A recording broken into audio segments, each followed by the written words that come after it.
Hey guys, it's Zoe. Today I'm going to be doing the Harry Potter spells book tag. I am absolutely in love with Harry Potter, as I mentioned in the 25 bookish facts about me video, which I will link down below for you if you haven't seen that one. So I figured it'd be a really fun idea to do the spells book tag to let you guys know some of my favorites and really just talk about Harry Potter again. So let's just get right into it. Whoops.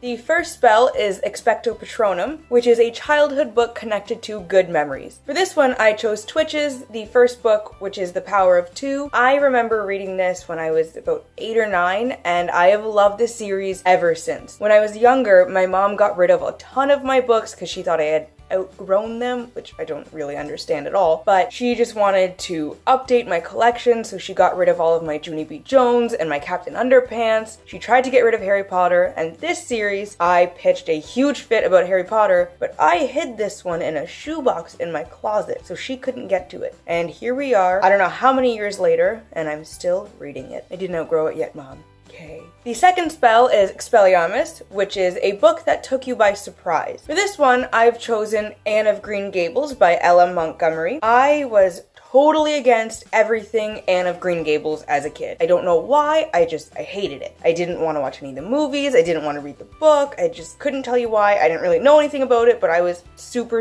against it. In my second year of my English degree, so my 5th year of university, I had to read this for a Canadian Lit class. I really couldn't tell you why I was so against it. I absolutely love this book. I love everything about it. It is such a good story. You just connect with Anne right away and it takes you through her entire life, and I highly recommend this to anybody. The next spell is Prior Incantato, which is the last book you read. Technically, it's not the last book I read. I'm currently reading this one, but I'm almost done, so we're gonna count it. It is Gossip Girl by Cicely von Ziegler. Reading this brings me back to being a teenager and just all of the stupid shit that happens back then. I was in love with this series and all of the characters, and I really don't know why I loved it so much. I still love it for nostalgia purposes, but now it's like these characters are so catty. Why? Just stop it. You'll be a happier person. Woo! My God, what happened to you? You okay? The next spell is Alohamora, which is a book that introduced you to a genre you hadn't considered before. For this one, I chose The Da Vinci Code by Dan Brown. It's not upside down. We got it. This was the first sort of mystery thriller book that I had ever read. I think I was in grade 8. I remember doing a book report on it, and Angels and Demons as well. It just sucked me right in. It really turned me on to mystery. Turns out I'm really good at guessing plots, which I figured out with this book. I love everything about Robert Langdon and the whole series. I have Origin, I haven't started yet. I'm really excited to get into that one though, but this one will always hold a special place in my heart because it introduced me to that mystery genre. The next spell is Riddikulus, a funny book that you've read. For this one, I've chosen The Gentleman's Guide to Vice and Virtue by Mackenzie Lee. I cracked up reading this book. I was at work, so I was laughing out loud, and it just kind of got awkward sometimes, but I thought it was absolutely hilarious. Oh, it's snowing. I listened to the audiobook for this one for probably about half of it, and it was one of the best decisions I have ever made. For those of you who don't know, the audiobook for this one is narrated by Christian Coulson, who played young Tom Riddle in The Chamber of Secrets. It couldn't have gotten any better. I love his voice, I love his sense of humor, I think he read it in the perfect way. It's just a fabulous story, and I'm really excited for the second one. I think it's coming out next year. I don't really know, but I'm excited. The next spell is Sonorous, a book that you think everybody should know about. For this one, I had to. There were a lot of good choices, but I couldn't help myself. Harry Potter. Clearly, I have loved this one a lot. I've read it too many times. I think it is just such a good series, and everybody could benefit from reading it. Talking to you, Mom. There's not enough that I can say about how good this book is. I have no words. There are so many good messages and things you can learn from the characters, good or bad, but I absolutely love it. If you haven't read this, you are probably very confused about what these spells are, so you should go read it.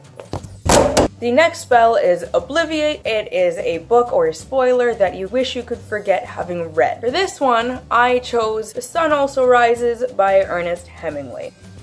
I have very strong feelings about Hemingway, mostly negative. I hate his writing style. I wish we didn't have to study this in school as an English major. There's just nothing that I like about it. I was so bored the entire time I read this one and A Movable Feast, and I read A Movable Feast in France. You think I would like it, but I didn't. Hated it. It was so boring. His writing style is just weird.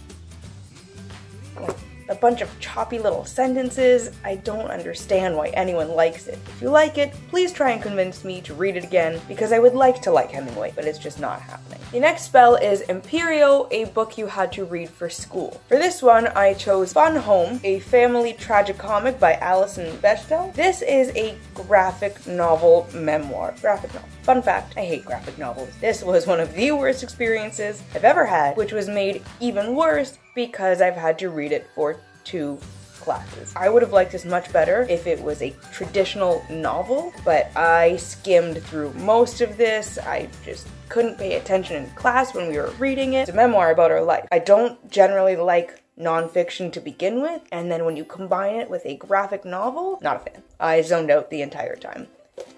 Sorry, teachers. The next spell is Crucio, a book that was painful to read. For this one, I had to go with Those Girls by Lauren Saft. Lauren Jews? This book follows 3 friends. They're all girls through one of their years in high school. I honestly had to skim this one to get through it. I was this close to DNFing it because it was awful. It was so harmful. Like, these relationships, I cannot tell you how despicable these characters are. The synopsis says a debut that is honest, hilarious, and thought-provoking. How even the closest of friends can often walk the thin line between love and hate. Let's talk about this for a minute. I remember one of the main characters ends up hooking up with her best friend's boyfriend repeatedly and is always like, oh, this is gonna be the last time, and then all year long it's happening. First of all, you don't do that if you're a good friend. You just don't. It's awful. That same friend, the one that was having this relationship with her best friend's boyfriend, there's one part, I don't remember which page it's on, but she says saying no just means try harder, right? Can we just... It's a piece of shit. You don't do that. No means no, okay? No means no. Thank you. The final spell is Avada Kedavra, a book that could kill. Interpret as you will. For this one, I was gonna go with a book that could kill you. It was so boring, but I decided to go with a book that could kill you because you're crying so much, and that one is Second Chance Summer by Morgan Matson. Full disclosure, I finished reading this book at school. I was in the student center at the university. I had to leave. I got up, I packed all my stuff, I went to my car, and I bawled my eyes out. People were walking by because I was parked near the little walkway. I cried like a little baby. It was disgusting. It was the worst ugly cry I have ever done. I knew it was coming and I just couldn't stop it. I couldn't drive home. I had to sit for about 20 minutes and calm myself down because I would start crying again. As soon as I stopped thinking about it, just something else would trigger me and I would cry even more. This was a super cute book the whole way through, but you know that there's something bad that's happening. It's gonna be underlying the whole story, and the end ruins you, but in a good way. It killed me. Emotionally, this book killed me. This is one of my go-to books for when I need a good cry. If it's just I can't handle what's going on, if there's too much pressure, too much stress or anything, and I need a good cry, this is the one. I recommend for a good cry. If you want something to build you up first, and then bring you down, this one. Goodness! Hi, love you. So that was the Harry Potter Spells book tag. I don't know what I'm gonna say next. Shit. So that was the Harry Potter Spells book tag. Thank you guys so much for watching. I hope you enjoyed. I know a lot of you are anxiously awaiting a bookshelf tour, and that will be coming very, very soon. I'm in the process of working on it. Shit, I forgot what I was gonna say next, bomb.